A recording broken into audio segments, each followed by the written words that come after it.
Okay, putting assignments on your website.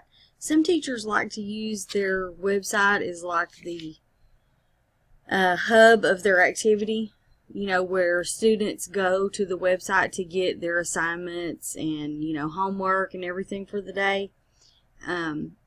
So if you want to use your Google site this way, I would suggest, this is just my opinion, that you utilize again your Google Drive and where you're setting up your assignments on Google Documents. I'll show you an example of how I did this. So part of Unit 2 in my curriculum is the photosynthesis. So basically what I did is I went into my Google Drive in my Unit 2 folder, and I created a document that lists all of the assignments or activities that I do for photosynthesis. I didn't number them because sometimes I change the order that I go in. If you're organized enough to number them, I say go for it. But pretty much what I did is I used the table. So I just go in and insert a table. And again, I love pictures. So I copied and pasted pictures over here, and then I just went through and I created a table with 2 columns, and I just, selected rows and then kept adding for whatever I add, because I'm constantly changing it. And then I just am going to link this to my website. That way, again, when I update things in my Google Drive, my website is automatically updated for me, and I don't have to go 2 places to update things. So I'll just give you like a quick overview of how I design these, because sometimes people ask me like, how did you get the pictures and stuff like that, and it's really not hard. Pretty much I have links to most everything I use, because I'm one-to-one in my classroom, so I have links to everything.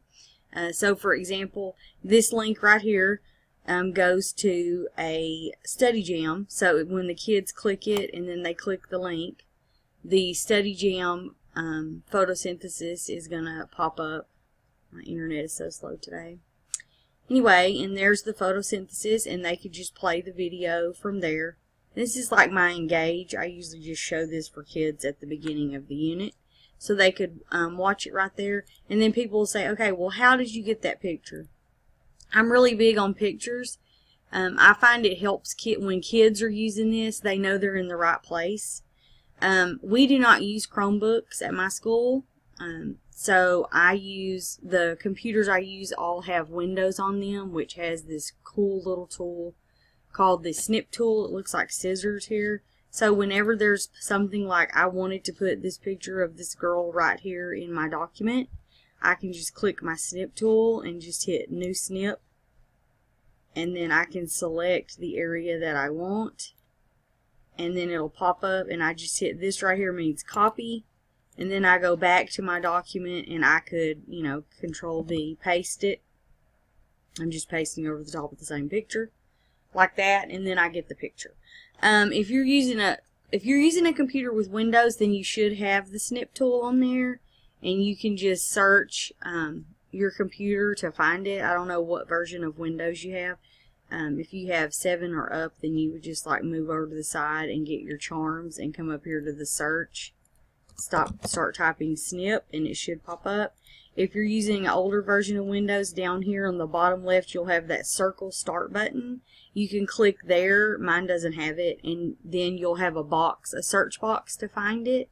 If you need help, you can ask your tech department, and they'll be more than happy to find it for you. But if you're using a Chromebook, there are options, add-ons to your Chrome browser that you can use, and I put a link to those, some information about those, in the document that I shared. So you can look into that. But, pretty much I am a big proponent for putting pictures. So once you get your document done, and this takes time, this is basically curriculum planning, curriculum mapping. So once you get your document done, and it depends on, how much detail you want to go in, how you set your links up, that, there are thousands of scenarios we could go in there. But once you get one done, again, you're going to go back to your website, and we're going to add a page, and this page is going to be called Class Assignments. And the best way I found, just make it a web page top level, because you don't want it to overwhelm people at the beginning. So when it pops up here, you're just going to start. I basically, when I did my assignments this way, I would start by just naming the units. So Unit 1, Safety, and then Unit 2, it's actually Flow of Energy, Photosynthesis. Okay. I don't know why I'm fixing that because this isn't real, but I'm just anal. Alright, so then once you get, where you're going to link to that document, again, you go back to your document. You're going to hit share. And then remember, we want it visible to everybody, so we want a link. And we don't want just Woden people, because we want parents to see this too. We go to More, Public on the Web, Only Can View, Can't Edit, and hit Save. Then we copy the link, and we're going to go back to the assignments and highlight the words and go Insert a Link, Web Address, and then we're going to right click, paste, or Control V, hit OK. And now when people visit your website, I'll save it, and I would really make this writing bigger if I was, being really picky, and I would be. But once you get this online, then people could just click here. You could tell your students, we're going to be working in the photosynthesis section. I want you to go and do this. And they can just click on the link and they can access it. Okay? And so the sheet is there for them to work with.